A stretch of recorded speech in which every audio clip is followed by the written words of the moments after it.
inner brickwork completed on the far side. So next job is to get our end skeleton frames, and all you need to do is really just make sure, just fit it up and just make sure it just still slots into the end sections of the framework, which it does nicely. So we know that's good. We'll replicate that with the ends. So what we need to do is we need to add some glue in the holes here, and we need to add some glue in the inner section here. I will also be adding some Tamiya masking tape on the back, and then once it's glued in position I can then fold it over onto the back here, keeping it into the correct position. We don't need to be gluing anywhere else. We don't need to glue these onto the framework. All we're doing is gluing this part to the end here. That's all we're doing. It's as simple as that, gluing on, and then we'll also do the other side. And then once that's done, we'll allow that to dry, and then it's the tricky part of adding this side on, by adding the roof trusses as we go along. So it's not as easy as the other side was, but let's do the ends first and we'll do those next. And the glue I'm going to be using is the same glue I did for the bricks. I'm going to use the Deluxe Materials Superfatic. It is a thin glue and it is extremely good when it bonds. It doesn't take long to dry. It's not thick. The glue and glaze is too thick. There is another laser cut glue that Deluxe Materials do. Don't use it, haven't tried it, heard good things. PVA you can use. The only downside with PVA, it's a thicker glue. You really want something thinner, and I wouldn't recommend diluting PVA, but if that's all you got, then please use it.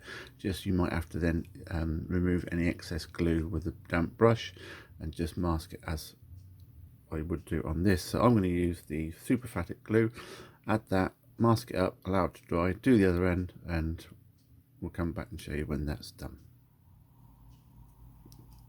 So we did our ends, they are now dry. Now all I've done is got hold of this panel and slotted it into the grooves this end, making sure that the roof truss goes into the holes as well, and then gradually move it closer, and then literally with my fingers pushed those in and worked my way along just to make sure that it all fits nicely, and it does. So what I suggest from here is that we add some glue in the holes and hold it in position. It should bond. Do we need to put any glue down the inside of the roof trusses on this side? Not sure, don't think we do. It's entirely up to you. You can take this panel back off, add a couple of blobs of glue on the roof trusses just to give it that extra support. I think, which I most probably will do, to be honest, because that literally slotted on in seconds. By the time you put that piece on and worked your way along, it's most probably 30 seconds, so you can do this fairly quickly. The only downside is if you put too much glue on the inside, you're gonna have to lean over with a brush. You stand your chance of damaging your roof trusses, so just be careful if you do decide to do that. But or you could just literally add some glue inside the holes, push it in, and literally hold it together for a minute or so while the glue bonds, and then you've got your framework. So let's have a go at doing that. I'll come back and show you. Right, so that's a little bit fiddly, so just take your time, and also make sure you mask the ends. So get your masking tape ready, and then also I put 4 pieces, and obviously once I managed to get it slotted all in, masked the end piece and the end piece to keep it in position. These slightly came out, and I then tipped it up on its side, and then literally have masked the skeleton frame to the base, so hopefully it'll keep those in position. There's not a lot you can do to protect that, but apart from literally holding it in position, or what you could do is literally turn it up this way to put the pressure on the roof trusses to just go in place, but just be really careful. But we've done that, so we can allow that to dry. So our skeleton framework is now complete. I'm going to put this aside. I'm going to let it dry for a good 2 to 3 hours. I don't want to be breaking anything. We've used the base to make sure that the frame all sits nicely, so I'm going to put it to one side. Our next job will be to add the roof cross members, and they come in a template like this. and you'll need to take them out and paint them. They're held in by some little notches. I haven't on my template here put them, but what I'll do is I'll do some engraved lines so you know where you've got to cut them out. These obviously need to be painted at least on one side, but not the other, because obviously the other side facing upwards the roof will go on, so we don't need to paint that. So only the one facing underneath. So once you've taken these out, I suggest that you put them on a spare piece of wood, double-sided Tamiya masking tape or masking tape, add them on, give them a coat of grey primer or whatever colour you're going to choose. I'm going to match the grey and allow that to dry, give it another coat, and then once that's dry we can come back and then fit those. So that's my next job, is to take all these out, put them on a piece of wood and prime them. That's my roof cross members on some double-sided masking tape, and they're ready to be primed. I give them a couple of coats. I'm not going to bother to turn them over and coat the other side. As I've mentioned, that will be facing upwards and the roof panel will cover that anyway, so we just need to paint the tops and the sides of these, so we're going to do those now. Right, I've returned from the garage and my cross members are primed and dried. You might find that they will bow slightly because obviously the thickness of these is extremely thin and you haven't painted all, but that's not to worry, because obviously once we've glued them on it won't be a problem.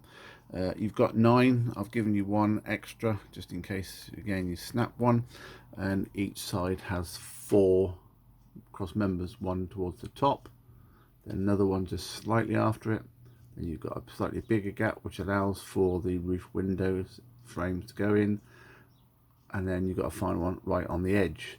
So we'll start on the edge and do the edge one, so you're basically going all the way along the edge over the top of the skeleton frame.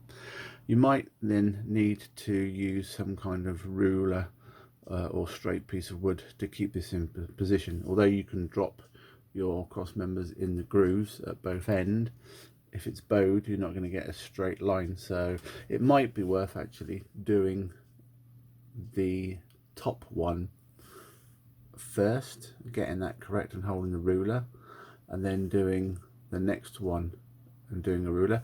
Now the gap between the second and third one is important because it just allows the roof windows and framework to go in. So I have created a tiny little jig, so if you cut these pieces out, and these pieces slot between the second and third here. So if you do your top one first, get that correct, then do your second one, get that correct with the ruler, then add the jigs, you should be able to find that hopefully once you put it in the third one and run it along and glue it and just hold it in position. You might need super glue on this one, but I tend not to use super glue, not a keen lover of super glue, and then do the fourth one at the end. So we'll play it by ear. I'll go along and see how I get on and come back and give you the best advice as to how I've done it. So I've done the first one, so I've used the Superfatic glue, and all I've done is literally added a tiny little bit of glue in that end, same with the other end, and I've just gone along, and obviously I've got a small piece of long MDF which I've just then realised where I can put the glue, added the glue on top of all the roof trusses, and then what I've done is then is just aligned this up. So if you've got a ruler, line it up that end and the other end, and then you can manipulate the cross member into position.